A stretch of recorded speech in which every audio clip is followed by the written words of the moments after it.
Difficult door, made himself a celebrity forevermore. George Armstrong Custer, villain of the western frontier. He fought many Indians, he was hard to beat. Fought Chief Joseph and made him retreat. While he was accomplishing these evil feats, he gave the Indians many a defeat. George Armstrong Custer, leader of the western frontier. At Little Big Horn, he lost the fight. He was killed, and many alike.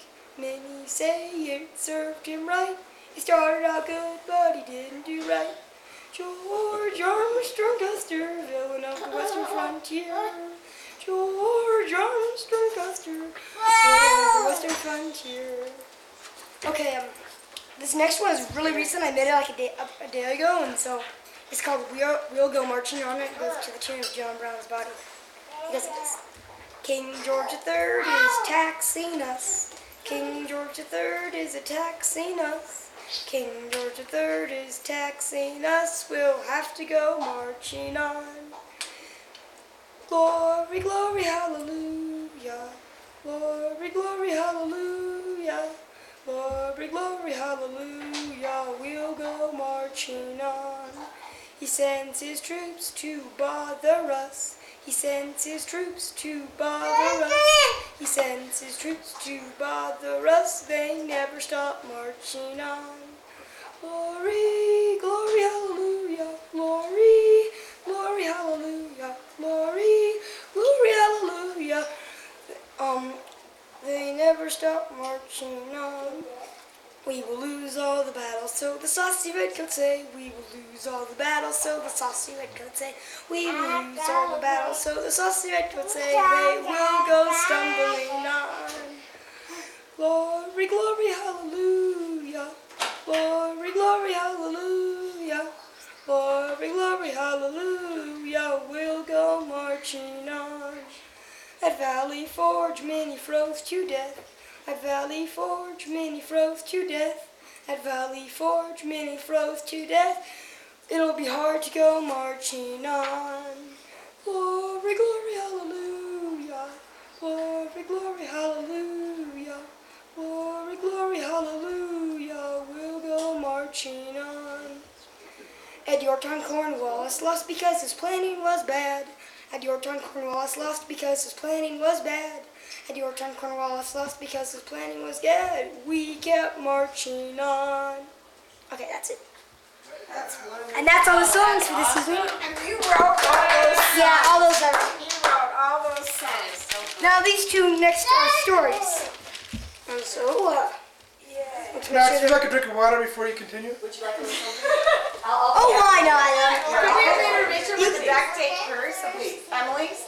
Can we have a little, Emily? Where's the duct tape first? Wait, Can we show another hidden my talent accessory. for an intermission?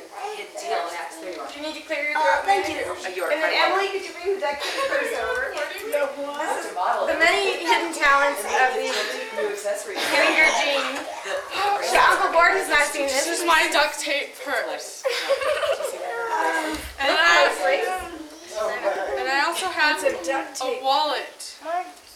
See? And it's got like a Functioning change thing. And Somebody Yep. has way too much. and my bracelet goes with it. And I also have a belt. It's very cool. You need to go practice your dance. May I please have one? Did you do that when you were here? No, I did it at home. I'm quite Okay, Max, you ready to resume? Oh yeah, I'm ready. Because we've already burned about 8 minutes of tape here. 8 minutes. Oh, we better get going. So no more wasting time. Okay, so we can have the audience play. Okay. Okay, quiet on the set, please. Please. Do you wish to stand? Oh no, I like to sit in the chair so I look more. Or what? More something. Max, remember what I said about not putting the paper in front of your face? Oh yes, of course. The story is called Time Travelers, and it's about time travel, and we recently learned. It's like this. You have all had a moment in your life when you felt 50% fear and 50% wild excitement. That's how Alex Sternly felt when Professor Madley told him he had built a time machine. He told Alex to meet him at the Concord History Museum at 11:30 p.m. Alex was ready. When he arrived there, Professor Madwig was already waiting. Standing next to the statue of a man on a horse who was saying, "Wake up, you dimwits, the British are coming," was a large train. Professor Madwig explained that the train could go anywhere in history. Alex and Professor Madwig boarded. Madwig pushed a button and the train began moving. It was very strange. Stars were rushing by. Then everything was dark and still. When the darkness cleared, Alex saw that they had been transported to the Wild West. That wasn't all. They had Wild West clothes on, too. They hid the train and walked into town. They went to the first saloon they saw.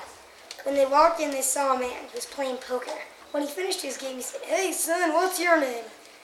Alex said, "Alex Sterling." "Sterling, eh?" said the man. "Well, it just happens that I'm your dad's uncle. You can call me Uncle Bucky." Uncle Bucky took them to his home. That night, they made plans to steal money for gold. Uncle Bucky said that there was a villain they had to watch out for. His name was Cyrus Pete Nasty. And in the year of 1849, he was the meanest man in Sacramento, maybe even California. The next day, they went mining for gold. When Uncle Bucky found a good place, he said, "Gold is near the river. Stick your pen in. Gold is heavy, so it's at the bottom." By noon, they had mined $1,000 worth of gold. Uncle Bucky insisted that they keep all the gold. On the way back, they met up with Cyrus Pete Nasty. Uncle Bucky did not hesitate. He tied Cyrus Pete Nasty up in 2 minutes flat. Then he put honey all over him, and then he feathered him. "We'll take him back to town and see if he likes that," said Uncle Bucky. They all laughed. That night, Alex Sterling and Professor Madwig talked. Professor Madwig wanted to get back to their time, 2042. However, Alex wanted to spend more time with Uncle Bucky. Professor Madwig assured Alex that they could go back to 1849 if they needed to. Alex, after much argument, agreed. The next morning, Alex and Professor Madwig boarded the time train. Little did they know that 1 minute ago, Cyrus Pete Nasty had thrown dynamite into the train. Professor Madwig got the engine going, and soon they were traveling through time. Then all was dark. "That was a wonderful adventure, Professor Madwig," said Alex sternly. They walked out of the train. Just then, well, you can guess what happened.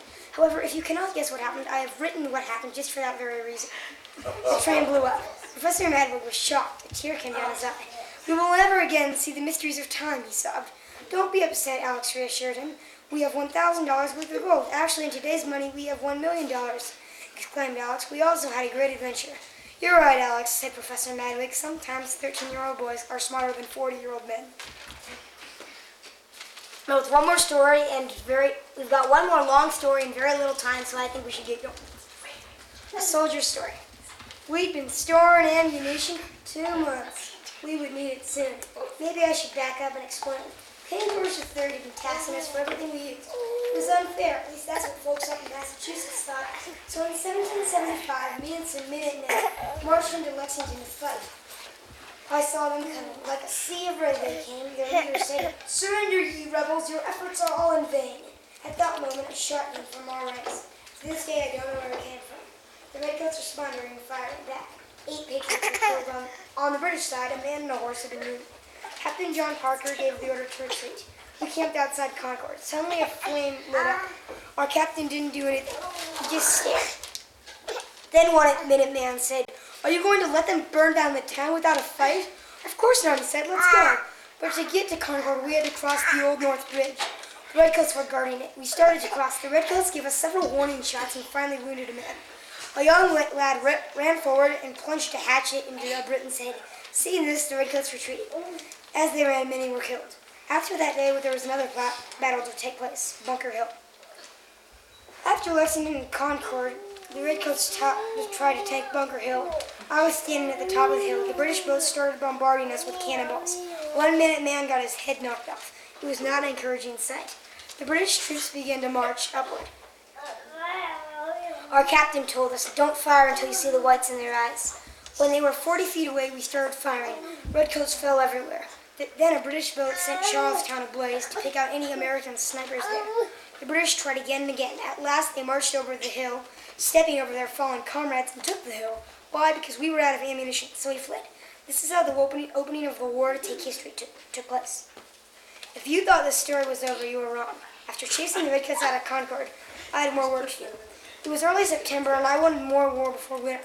Before we set out, we were told the general of the Continental Army had chosen Cambridge as his headquarters. He was on his way. His name was George Washington. When he came, I felt as if we had already won the war. However, that was not so. After dinner mess, I heard about our mission. My heart sank. I was on an invasion to Quebec. For a month, all we did was march. This was the worst part of the revolution for me. It was very cold, and soon our food supply had dried up. We were eating candles and leather. We finally arrived in Quebec. Our leader, Benedict Arnold, said immediately to attack. And we did. But the British had been expecting an attack for some time, so we lost. And then, much to the displeasure of Benedict Arnold, we retreated. That was all the fighting I saw for you. I'm hoping that 1776 will be better than 1775. When I said that Quebec was the worst part of the revolution, I was wrong. After Quebec, I was promoted to sergeant. I fought no more battles in 1706. Bad news soon came. Not only had the British captured Philadelphia, I would have to spend the winter in Valley Forge. I arrived in Valley Forge in November. There was an early snow. By January, 300 men were frozen to death, 200 more were very sick, and 100 were near dead. We were eating candles and leather once again. It was a terrible winter. When it got really cold, you couldn't go to sleep because you might freeze. And worst of all, I woke up one morning with frostbite. By afternoon, I could barely walk.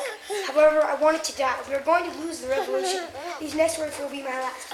I feel honored that me and my fellow patriots have worked so hard. 3 years, we have fought this tiger, King George III. And that's it.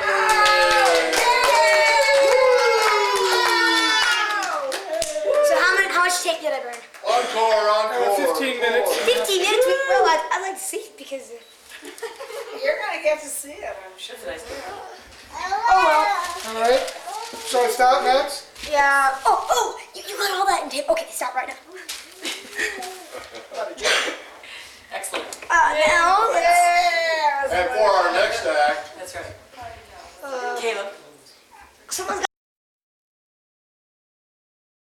Now you have to announce what you're I'm going to with do. my hair out. Alright, I'm On gonna do Bell, something on that Bell, Elmo on does in this Christmas play. Oh, welcome to our little play. We are very glad you joined us today.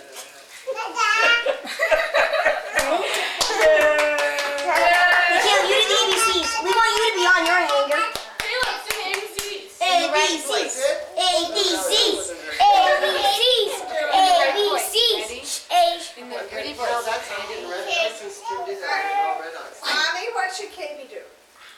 Max, you tell him. Do the ABCs. Ready, go. 1, 2. Let him go. D, E, F, G, H, I, J. Serious. Keep that. You were doing such a good job. Be serious. Julian, tell him to be serious. Go back in here. You want to get a complete thing of it, don't you? Come on, Caleb. Come on, start Remember, over. like St. Mary's. Max Start wants you to do it right. Come on, do it right. Come on, come on. Go. Right. A, B, C. Oh, well. He'll help you out, Julian. Yeah, we'll help. You ready? Okay, Julian. 1, 2, 3. A, B, C, D, E, F, G, H, I, J, K, L, M, N, O, P, Q, R, S, T, U, V, W, X, Y, and Z. Now I know my ABCs. Next time, won't you sing with me? Take a bow. Take a bow. Take a bow. Take a bow. Take a Then bow. be serious, like Max was. There you go. Now let's see the whole Henninger talents. well, I think we ought to have Rocky up there perform. Yeah, Rocky. Now, Rocky, I want you to bark. Bark for me. Caleb, can you have Rocky do his talent? Throw his Not yet. Whoa. Rocky part of the 1, program. 2. What is that? Now get him on the floor. Whoa, get it, Rocky. Get it. No, up on the chair. No, up on the chair. Oh, you gotta get it on the chair. Rocky, can I have that back really quick? Throw the duck up on the chair. Okay, ready, Aki? Here we go, Rocky. Let go. Let go, Rocky. Let go. Down.